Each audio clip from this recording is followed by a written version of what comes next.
মুক্তিযুদ্ধের sector commander সাবেক সেনাপ্রধান অবসরপ্রাপ্ত মেজর জেনারেল কে.এম. শফিউল্লাহ মারা গেছেন। ইন্না লিল্লাহি ওয়া ইন্না ইলাইহি রাজিউন।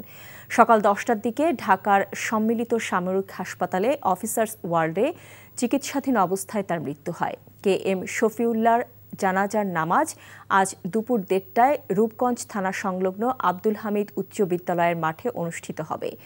90 ঊর্ধ্ব শফিউল্লাহ দীর্ঘদিন ধরেই অসুস্থ ছিলেন। ডায়াবেটিস, হাইপারটেনশন, থাইরয়েডের জটিলতা, ফ্যাটি লিভার, ডিমেনশিয়া সহ নানা স্বাস্থ্য সমস্যায় তিনি আক্রান্ত। দীর্ঘদিন তার চলাফেরা চলে স্ট্রেচারে। 1934 সালের 2রা সেপ্টেম্বর নারায়ণগঞ্জের রূপগঞ্জে জন্ম নেওয়া কে.এম. শফিউল্লাহ দেশ স্বাধীন হওয়ার পর 1972 থেকে 1975 সাল পর্যন্ত সেনাপ্রধানের দায়িত্ব পালন করেন। পরে মালয়েশিয়া, কানাডা, সুইডেন, ইংল্যান্ড সহ বিভিন্ন দেশে বাংলাদেশের রাষ্ট্রদূত ছিলেন।